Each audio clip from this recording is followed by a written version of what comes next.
Welcome back. Today let us see the derivation of the coefficients that we covered in the earlier lesson. Here we are giving as a trigonometric Fourier series part 2. In this lesson we are going to derive the Fourier coefficients of the trigonometric Fourier series. In the previous lesson in the previous video we have come across the Fourier series, trigonometric Fourier series expression, which is given as x of t is equals to a naught plus summation n equals to 1 to k a n k cos omega naught nt plus b n sin omega naught nt. Here we are going to derive the expressions for an, a naught, an and bn. So and these are said to be the Fourier coefficients. Using these coefficients itself we are going to express a Fourier series.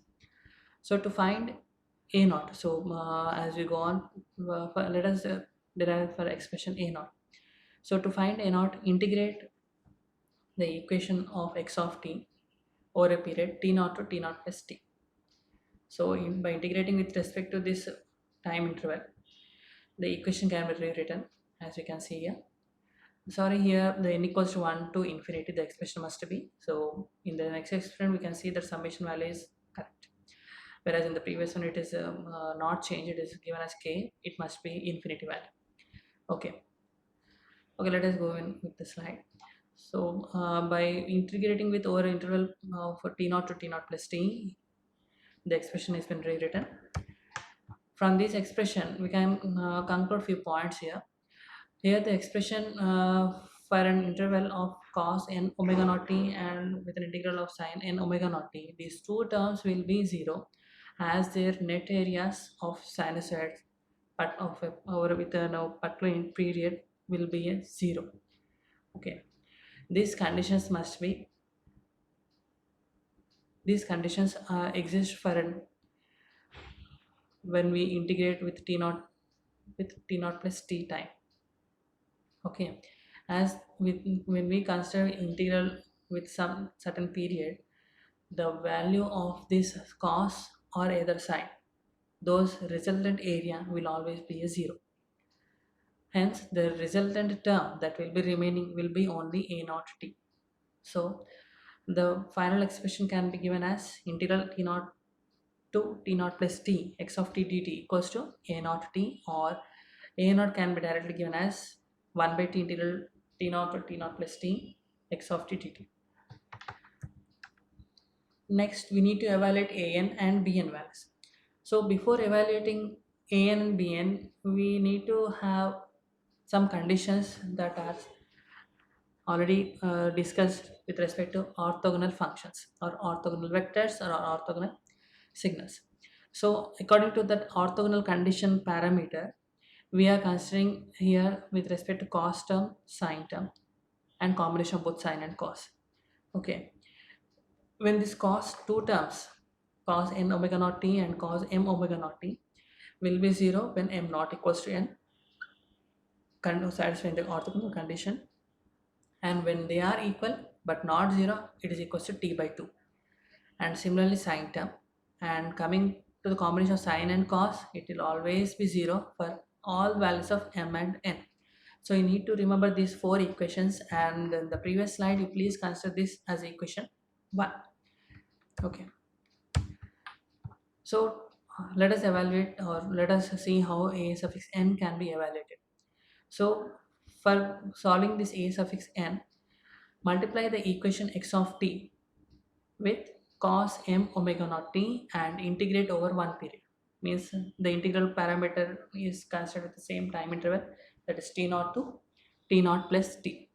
Okay, so let us integrate on both the sides. The equation as we see here, left hand side with the integral and cos term, and the right hand side individual a naught term having cos term with integral, and a n term with cos term and integral, and bn with the integral and cos term. So according to equations given in the previous slide, when m is equals to n, this term will be 0 from slide 5, means the previous slide itself we are given, and sine n and cos m term, this whole term will be 0. Okay, you just remember that When two costs are being taken to a product side, for m not equal to n, it is 0. When m equals to n, it is t by 2. Similarly, when two sine terms are being produced, the result is 0 when m not equals to n, and the result is t by 2 when m equals to n. Okay, when sine and cos both are multiplied, it is always be equals to 0 for any values of m and n. So you please remember these conditions. With respect to these conditions only, the values have been replaced in the equations given in the slide. Okay, this is a product of sine and cos, so total this term will be 0. Okay, and the next cos m term. This is the m term. Only one term is been defined. So when m is equals to n, this will be equals to 0. Hence, the remaining term will be when m equals to n condition. When m is equals to n, the term remaining is a suffix m and t by 2. When m equals to n, the resultant term remaining will be, this is the term. Okay, this is the term that is been remained in the a suffix m term. Okay, cos n and cos m. When m is equals to n condition, what are the terms that are changed, that are represented in the color font? This cos m term is represented with a 0, that is a red font, and the purple font with sin and cos m, this is also resultant as 0. So as when these two terms get 0, the remaining term is this one only. So integral cos n and cos m, according to previous slide, we have got t by 2.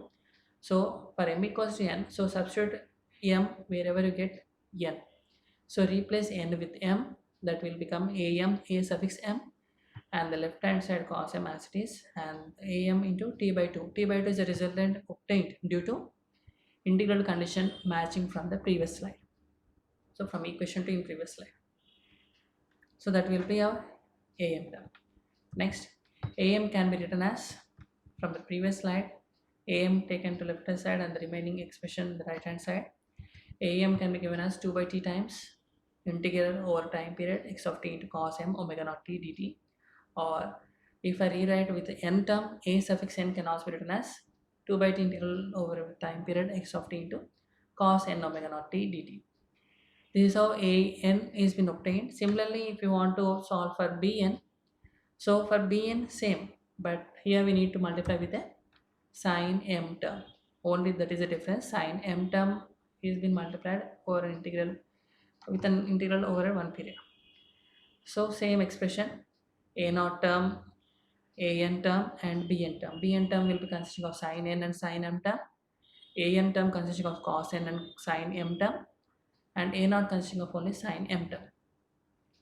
So according to condition when m is equals to n, same red font term will become 0 and the purple term will also be resultant to 0, and the remaining only bn term, that will become our t by 2. So it will be b suffix m. So as we are considering m equals to n, so replace n with m. B suffix n will become b suffix m, and the resultant of that integral term will be our t by 2, and the term, the bm, can be rewritten as 2 by t times integral over a period x of t into sin omega naught t, or b suffix n, same, replace m with n. So from these expressions we can see that a naught, an, bn are called trigonometric Fourier series coefficients, and a periodic signal has the same Fourier series for entire interval minus infinity to infinity, or interval of t naught to t naught plus t, since the same function repeats after every t seconds. So as we are considering for a periodic signals, so periodic signals will be having even time period. And the final point is, the final Fourier series expansion of a periodic function is unique irrespective of location of t naught of the signal. T naught is a starting instant that can be considered anywhere in the x-axis. So irrespective of the t naught location, the Fourier series can be expressed for any periodic function. That's how we finish our this lesson. Let us meet in the next lesson. Thank you.